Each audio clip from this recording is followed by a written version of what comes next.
Saudara calon presiden nomor urut 2 Prabowo Subianto mengaku siap untuk menghadapi debat perdana yang digelar KPU esok dengan tema pemerintahan, penegakan hukum, hak asasi manusia, demokrasi.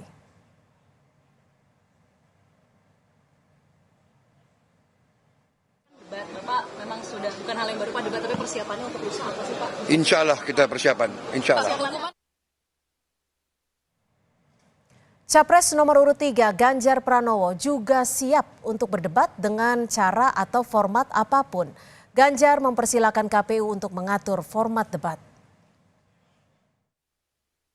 Silakan diatur debatnya dengan baik. Silakan nanti kewenangan mereka yang ngatur. Kami siap main dengan cara apapun.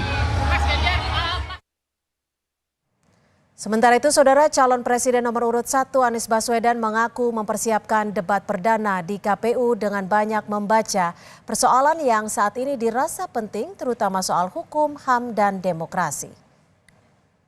Belajar membaca apa hal-hal yang hari ini dianggap penting terkait dengan persoalan hukum, HAM, terkait dengan demokrasi, tentu harus baca-baca.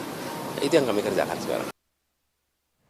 Para kandidat sudah mempersiapkan diri beradu gagasan dalam debat perdana Pilpres yang digelar KPU besok. Gagasan seperti apa yang akan disampaikan saat debat nanti? Kita akan bahas bersama dengan para tim pemenangan ketiga pasangan. Sudah ada Ibu Nihayatul Wafiro, juru bicara Timnas Amin, dan juga Bung Roni Talapesi, Direktur Hukum TPN Ganjar Mahfud. Kami juga sudah mengundang perwakilan dari paslon nomor urut 2, namun belum ada yang bisa bergabung. Selamat sore Ibu Nini dan Bung Roni, terima kasih sudah bisa bergabung bersama kami di Kompas Petang. Selamat sore Cynthia, selamat sore Bu Nini. Baik. Selamat sore Mas Roni. Bu Nini, persiapan apa saja nih yang besok akan dilakukan ke Pak Anies dan juga Caimin? Jadi pada dasarnya yang perlu sangat dipersiapkan yang pertama adalah fisik, karena beliau berdua ini sama dengan paslon-paslon lain ya, tentunya ini kan muter Indonesia terus. Jadi kita pastikan tanggal 12 ini beliau berdua ada di Jakarta. Nah, itu yang paling penting karena jadwal beliau sangat full. Ya. Nah, kita memang dari tim meminta beliau berdua untuk 2 hari sebelum debat untuk beristirahat di Jakarta agar memang lebih fokus dalam menghadapi debat dan juga secara fisik lebih sehat ya, lebih bugar karena setelah berbulan-bulan ini muter terus. Dan seperti katakan oleh Pak Anies ini orangnya memang pembelajar. Kalau di dalam pesawat itu beliau juga tetap membaca dan menulis. Jadi beliau tetap melakukan kegiatan yang seperti biasa, yaitu membaca untuk menambah ini. Pada dasarnya kami percaya dan yakin kalau paslon kami ini memang ready untuk seluruh debat, rangkaian debat selama 5 kali debat ini, Mbak. Baik, saya ke Bung Roni. Persiapan sudah ada yang khususkah untuk menghadapi debat besok, Bung Roni? Iya, Mbak Cynthia, sebenarnya tidak ada persiapan khusus karena tema besok itu sudah dilakukan sehari-hari oleh Pak Ganjar dan Pak Mahfud. Mungkin nanti ada penonjolan nanti akan disampaikan oleh Pak Ganjar dan Pak Mahfud. Yang terpenting adalah stamina dan kesehatan ya. Karena tadi yang saya sampaikan bahwa isu soal hukum, soal demokrasi, soal pemerintahan, latar belakang dari Pak Ganjar, bagaimana beliau membangun tradisi budaya anti korupsi di Jawa Tengah, dengan ada program 29 desa anti korupsi, kemudian juga pun ada program yang di tingkatan sekolah, masukin kurikulum budaya anti korupsi, dan juga Pak Ganjar mendapatkan penghargaan di KPK, karena tingkat keberhasilan terhadap pencegahan korupsi itu dianggap berhasil di Jawa Tengah. Kalau kita lihat Pak Mahfud dalam rekam jejak beliau sebagai Menko Polhukam mengawal kasus-kasus korupsi, kita lihat contohnya Jiwasraya, Asabri, dan masih banyak kasus-kasus yang lain ya, seperti kalau kemarin kasusnya Rafael yang ada di Kementerian Keuangan. Jadi sebenarnya bahwa tema besok ini sudah familiar oleh Ganjar Mahfud, dan mereka sudah buktikan bahwa mereka sudah melakukan pencegahan korupsi, kemudian membangun demokrasi, kemudian tata kelola pemerintahan yang baik. Seperti itu, Oke, Mbak Cindy. Bu Nini, kalau dari Timnas Amin sendiri ini nanti gagasan yang paling utama akan disampaikan dalam debat besok apa? Karena kita tahu temanya adalah pemerintahan, hukum, HAM, pemberantasan korupsi, penguatan demokrasi, dan juga peningkatan layanan publik dan kerukunan warga. Ya, kalau gagasan utamanya disampaikan sekarang ya nggak surprise lagi dong Mbak Cynthia. Bayangannya mungkin? Jadi, tentu pasti kita sudah punya key poinnya ya untuk dalam debat itu akan ada faktor apa yang akan menjadi kunci dan key point dari paslon kami. Cuman tentu tidak elok kalau kita sampaikan sekarang karena nggak surprise. Tapi yang jelas ini Pak Muhaimin dan Pak Anies ini sudah punya pengalaman yang cukup panjang, baik beliau berdua, Pak Anies ini sudah di eksekutif, Pak Muhaimin sudah malah melintang di legislatif, jadi mereka cukup paham dan juga dengan peraturan undang-undang yang ada, terutama Pak Muhaimin juga cukup paham karena seluruh undang-undang yang ada ini kan munculnya atau disahkannya di DPR, jadi Pak Muhaimin cukup paham pada posisi itu karena posisi beliau sekarang adalah wakil ketua di DPR. Dan Pak Anies dengan pengalamannya yang luar biasa di DKI selama 1 periode ini bukan yang kaleng-kaleng ya, karena banyak hal yang dilakukan, banyak terobosan-terobosan yang dilakukan dan ini pasti akan mempengaruhi. Jadi secara general, secara umum paslon kami sudah sangat siap, baik secara materi maupun fisiknya insya Allah sudah cukup siap untuk menghadapi debat besok. Oke, saya ke Bung Roni. Bung Roni, ini kan indeks persepsi korupsi kita dinilai anjlok, terburuk sepanjang reformasi. Apakah ada kunci ataupun gagasan yang mungkin nanti akan diutamakan oleh pasangan Ganjar Mahfud? Ya, terima kasih Mbak Cynthia bahwa apa yang menjadi kekurangan itu akan kita perbaiki. Dan apa yang menjadi kelebihan di pemerintahan Jokowi itu akan kita teruskan. Jadi terkait dengan indeks penegakan hukum di bidang korupsi, tentunya kita sudah menyampaikan bahwa kita akan tegas terhadap koruptor. Contohnya salah satu yang disampaikan oleh Pak Ganjar kemarin, penjaranya di Nusa Kambangan. Dan masih banyak contoh yang lainnya. Dan kita tegas bahwa koruptor harus dimaksimalkan hukumannya dan juga harus dimiskinkan. Karena apa? Karena korupsi adalah akar permasalahan dari bangsa kita. Jadi itu kita akan sangat konsen terhadap bidang penegakan hukum di bidang korupsi. Jadi itu akan kita tonjolkan juga Mbak. Karena melihat bahwa situasi sekarang bahwa hukum ini berkaitan dengan ekonomi, berkaitan dengan kesehatan, berkaitan dengan pendidikan. Jadi hukum harus benar-benar menjadi panglima dalam kehidupan berbangsa dan bernegara. Yang Pak Mahfud sampaikan bahwa apabila hukum benar-benar ditegakkan dan hukum berlaku adil, maka setengah dari masalah bangsa ini akan terselesaikan. Dan debat besok ini akan menjadi menarik karena semua mata dari rakyat Indonesia akan menonton dan menguji para calon-calon dengan gagasannya tentunya di bidang hukum, demokrasi, dan pemerintahan. Dan dari kami siap. Oke, kalau dari Bu Nini sendiri seperti apa? Kalau melihat indeks persepsi korupsi kita yang dinilai anjlok, terburuk sepanjang reformasi. Jadi salah satu hal yang menarik adalah persepsi masyarakat terhadap KPK ini trust-nya sudah sangat turun ya. Sangat turun apalagi dengan kasus akhir-akhir ini dan kita melihat bahwa indeksnya juga turun. Indeks kepercayaan masyarakat terhadap KPK ini turun sekali. Nah, itu sebenarnya sudah disampaikan juga oleh Pak Anies di beberapa kesempatan bagaimana komitmen Pak Anies untuk memiskinkan koruptor. Jadi ini menjadi kunci bagaimana ini dikembalikan kepada KPK, marwahnya juga dikembalikan, KPK dikembalikan marwahnya dengan posisi yang semestinya dan sesuai undang-undang yang ada, dan juga komitmen Pak Anies untuk memiskinkan para koruptor itu sudah beberapa kali disampaikan di beberapa tempat. Jadi sebenarnya secara general ide-ide visi misinya terhadap hukum, terhadap korupsi sudah disampaikan Pak Anies di beberapa tempat. Jadi besok ini ketika debat bila ada persoalan-persoalan itu muncul hanya sebagai mungkin penegasan-penegasan dan juga eksplorasi dari komitmen-komitmen yang sudah disiapkan dan sudah dipegang oleh paslon 01. Baik, yang menjadi catatan merah lembaga hukum kita juga adalah terkait ketua KPK yang bermasalah. Lalu solusi apa yang sekiranya bisa ditawarkan oleh pasangan capres dan cawapres yang akan berdebat besok? Kita akan kembali membahasnya selepas jeda. Terima kasih Anda masih bersama kami, Saudara. Besok menjadi debat pertama bagi pasangan Capres-Cawapres. Lalu jurus Capres hadapi debat soal korupsi dan HAM seperti apa?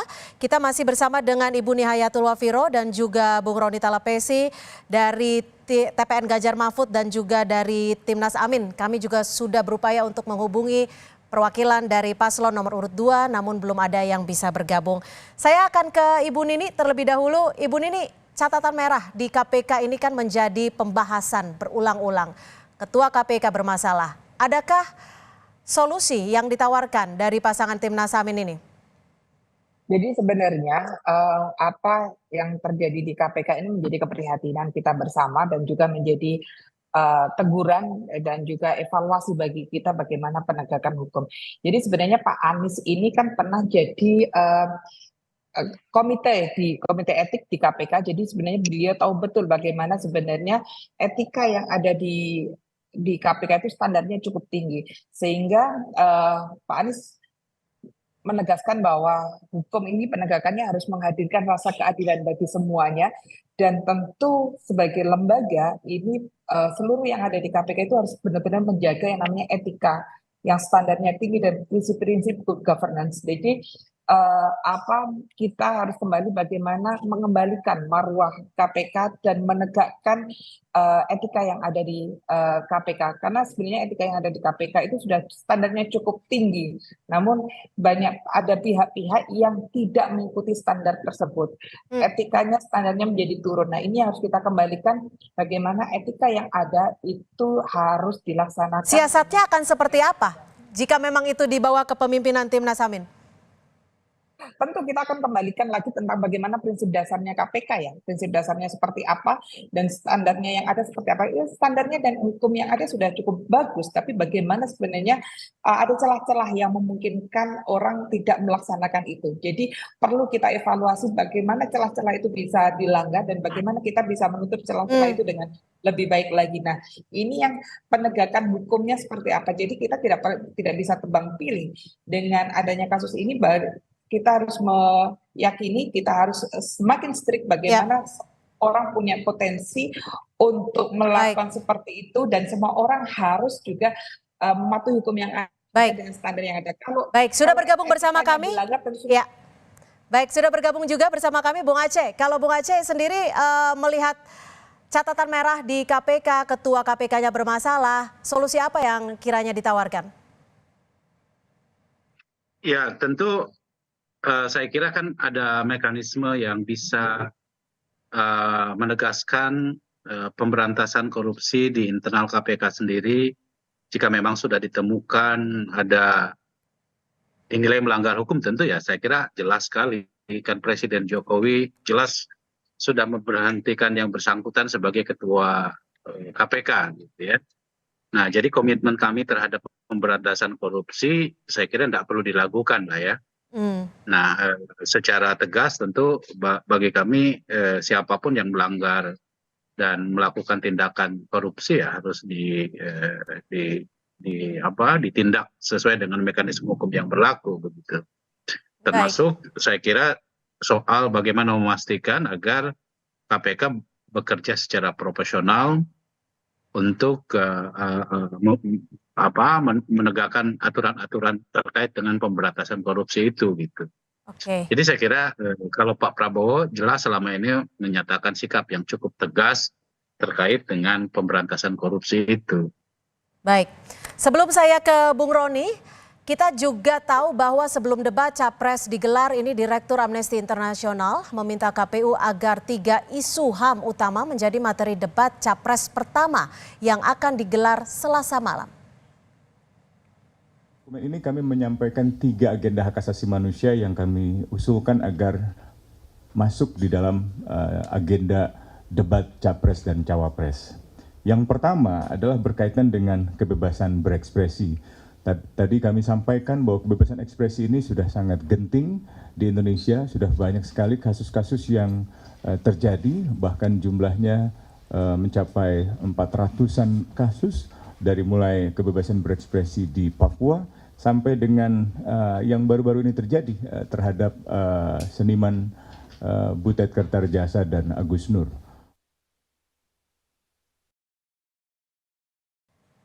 Bung Aceh, bagaimana Anda menanggapi terkait dengan Amnesty International yang meminta untuk menyoroti 3 isu HAM? Ya, saya kira isu HAM juga menjadi concern kami ya.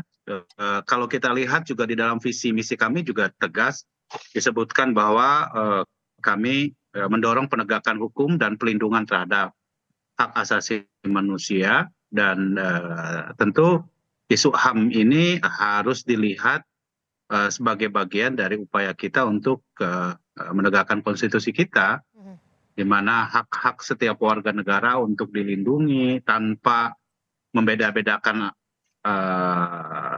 antara satu dengan yang lain gitu ya, diberikan satu perlindungan yang setara antara setiap warga negara. Itu juga bagian menjadi salah satu visi dan misi yang secara tegas ada di dalam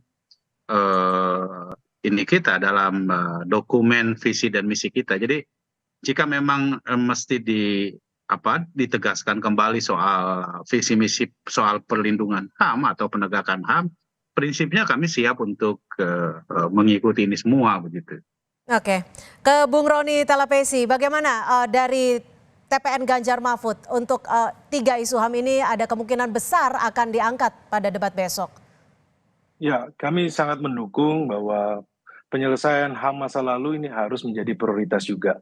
Di dalam komitmen kami sudah menyampaikan bagaimana ke depannya kami mendorong undang-undang KKR. Kemudian ini harus segera terlaksana karena kami melihat bahwa terkait dengan pelanggaran HAM masa lalu atau isu soal HAM ini menjadi konsen seluruh anak bangsa, karena pada saat-saat ini kita melihat bahwa terjadi kemunduran dalam proses demokrasi ketika orang berbicara kemudian disenggan, sangat mudah dilaporkan ke polisi, kemudian ada intimidasi. Menurut saya hal-hal ini sudah terungkap di publik dan ini akan menjadi prioritas buat kami bahwa isu HAM harus kita selesaikan. Caranya bagaimana adalah penguatan lembaga HAM dan juga pun mendorong undang-undang KKR untuk segera disahkan. Oke. Kalau dari Bu Nini, dari Timnas Amin sendiri, isu HAM ini ikut menarik perhatian Pak Anies dan Caimin nggak sih? Ya, terima kasih Mbak Cynthia. Jadi isu HAM ada dalam visi misi kami dan dalam kerangka kami, HAM itu sebagai tanggung jawab negara.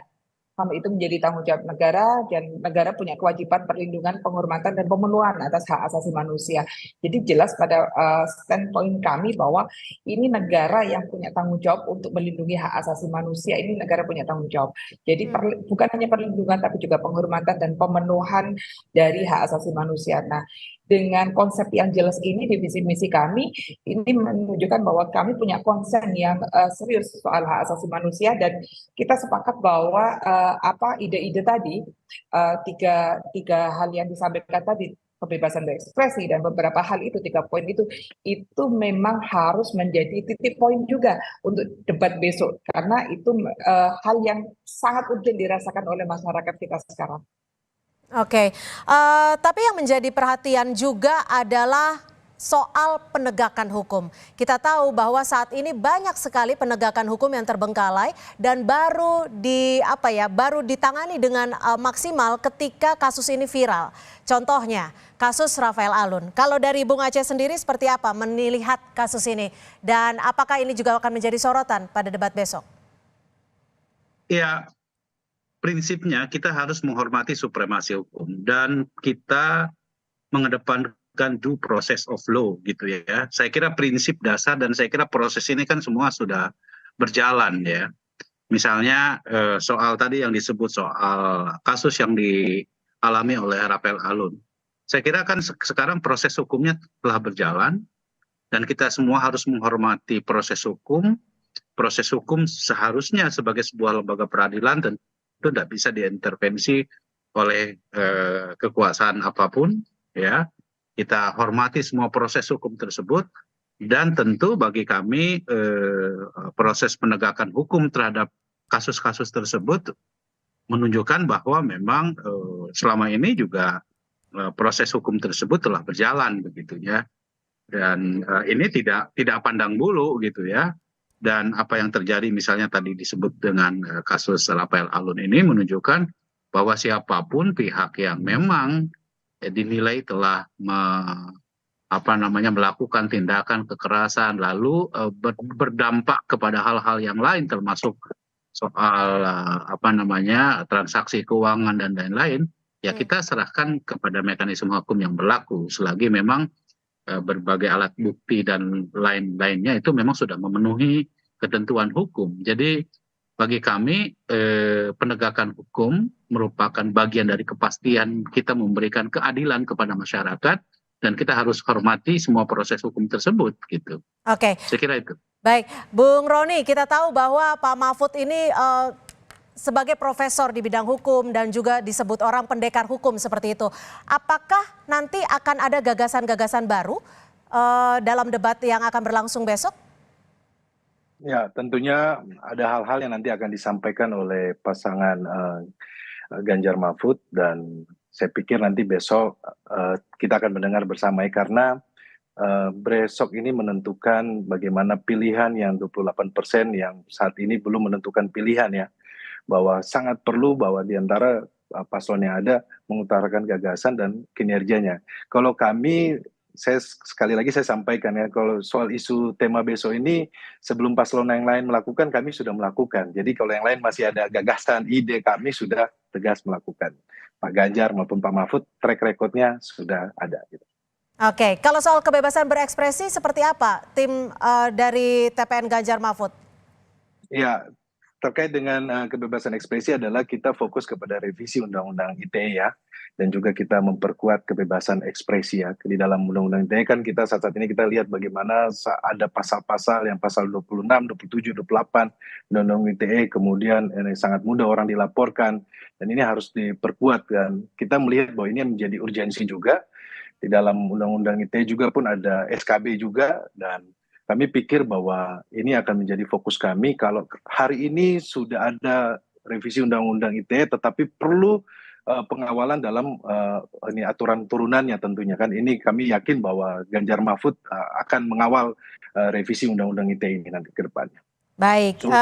Untuk memastikan kebebasan berekspresi. Terima kasih. Oke, sekarang ke Bu Nini. Bu Nini, bagaimana Timnas Amin melihat kebebasan berekspresi, dan adakah ide-ide baru untuk besok akan disampaikan? Jadi sebenarnya pada dasarnya kita kembali pada misi ke-8 yang ditulis oleh yang dirumuskan oleh pasangan Anies Baswedan dan Muhaimin Iskandar, ya ini kita memulihkan kualitas demokrasi kita. Jadi bagaimana kualitas demokrasi kita ini akhir-akhir ini cukup menurun, dan kita ingin memulihkan kualitas demokrasi kita yang dengan penegakan hukum dan HAM, dan tentu memberantas korupsi tanpa tebang pilih, dan tentu pemerintahan yang berpihak. Nah, ini salah satunya adalah bagaimana kualitas demokrasi ini diwujudkan dengan kebebasan berekspresi. Karena tanpa kebebasan berekspresi ini tidak akan ada muncul inovasi. Kalau kita memotong kebebasan berekspresi, bagaimana kita bisa muncul inovasi-inovasi dari masyarakat Indonesia untuk banyak hal ya. Jadi kebebasan berekspresi ini bukan hanya persoalan bagaimana kita mengkritik politik atau memberi masukan pada penegakan politik yang ada, pada penegakan hukum yang ada, tapi juga pada persoalan bagaimana inovasi-inovasi yang lain. Baik, terakhir ke Bang Aceh, bagaimana kebebasan berekspresi yang akan disampaikan besok oleh Prabowo Gibran? Ya, tentu kalau secara eksplisit apa yang mau disampaikan oleh Pak Prabowo, saya kira nanti Pak Prabowo yang akan menyampaikan, tetapi secara tegas kami menyebut di dalam asta cita kami pada poin yang pertama itu bahwa kami ingin memperkokoh ideologi Pancasila, demokrasi dan hak asasi manusia. Itu secara eksplisit kami sebutkan di dalam visi misi kami yang kami sebut sebagai Asta Cita yang pertama. Dan Asta Cita ini kemudian dijabarkan, salah satunya adalah bagaimana kita memperkuat demokrasi kita. Nah, di dalam memperkuat demokrasi tersebut, ya, dan kita sekarang ini menikmati kebebasan di dalam berdemokrasi, itu salah satunya adalah bagaimana kita mengembalikan, menjamin kebebasan pers, kemudian menjamin kemerdekaan berserikat, berkumpul, dan mengeluarkan pendapat di muka umum. Itu saya kira merupakan kebebasan yang asasi, yang dijamin oleh konstitusi, bahwa kemudian kita perlu menurunkannya ke dalam berbagai regulasi, terutama misalnya soal revisi Undang-Undang ITE. Prinsipnya kita tidak boleh mengganggu kebebasan individu maupun kebebasan untuk berserikat. Karena Jadi itu juga akan ditonjolkan pada debat besok gitu ya? Baik, terima kasih sekali lagi Ibu Nihayatul Wafiro, Jubir Timnas Amin, dan juga Bang Aceh Hasan Sazili, Wakil Ketua Dewan Pakar TKN Prabowo Gibran, dan juga Bung Roni Talapesi, Direktur Hukum TPN Ganjar Mahfud sudah bergabung bersama kami di Kompas Petang. Selamat sore dan sukses untuk debat besok. Terima kasih. Terima kasih.